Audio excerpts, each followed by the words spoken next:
We are in the heart of the United States Capitol for an amazing event. The International Interfaith Conference, Rise of the Spiritual Diplomats, led by Pastor Mark Burns.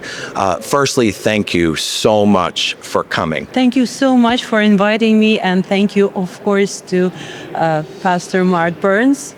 It is a great honor to me, unbelievable, I would say, to perform the National Anthem at the beginning of such an important event is really a dream coming true. And thank you so much, as I said at the end, at the home of the great. Could you tell us in your own words what spiritual diplomacy means to you? Generally, it means everything.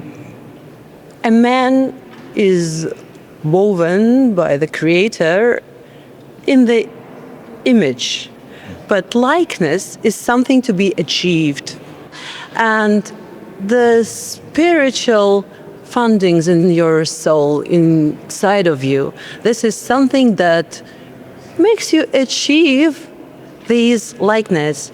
As to me, most important thing is the freedom of speech. I am a great fan of President Donald Trump and of his first steps on his now second term.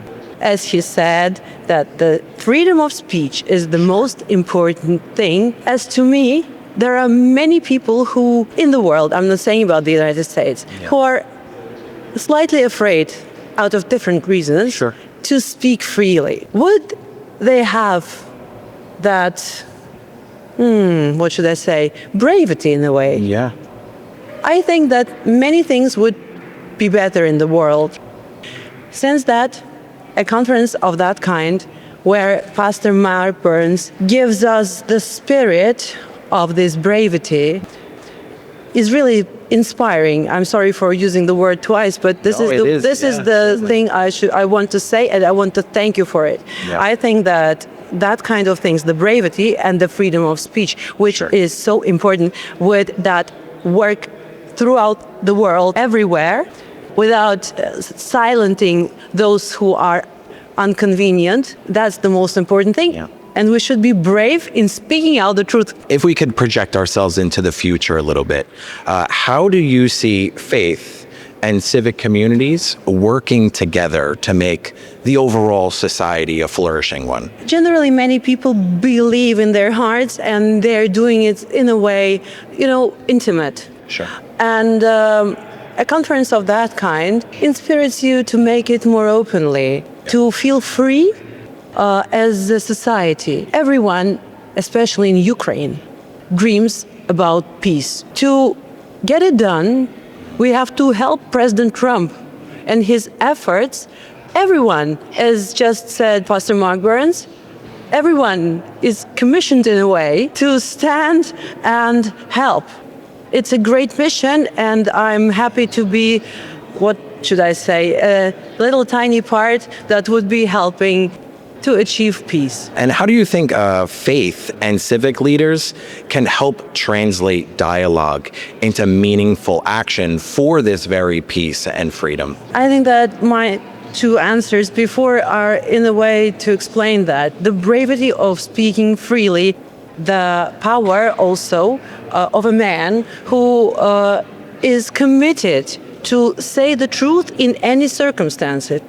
This is probably what is so important in the world right now, and a conference of that kind is absolutely unique, because we are all, everyone who is sitting in the hall has this dream, making us more powerful, giving us courage, bravery. I think this is what makes this conference so important, and right at the moment where not only Ukraine but also Israel needs peace. I hope that this is the beginning of a very big and successful way, because it's something you achieve.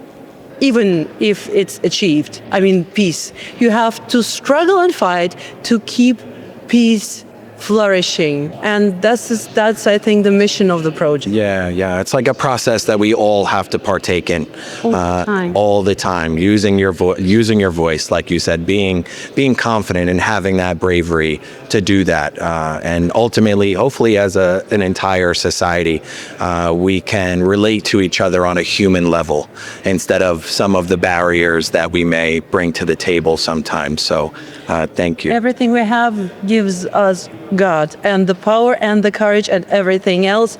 It is that I think sometimes it's a spell over a person who pulls back a little bit and doesn't have bravery to speak out and to feel free to achieve great things. And I think that Pastor Mark Burns is breaking the spell Sure. in seconds. Yeah. So thank you so much for inviting me. It's really an honor to me. Yeah, of course. And based on your work, how has your experience molded this perspective that you have? At the moment, we all in Ukraine suffer a lot of what is going on personally while living in Ukraine, and also for those brave soldiers who stand in the front line right now. And it's a huge burden. It's something that lasts for almost 4 years by now. Yeah. And I have to say the main words. I have to say thank you to those brave soldiers, to these heroes who made it possible to come to that point where we are right now. And I think we have to use every second that we have, because now President Trump is willing to bring peace. And this unique moment is happening right now. It's truly amazing. Well, thank you for your beautiful insight and your beautiful voice that you opened up with today. And thank you for coming. Thank you so much. All right. Thank you.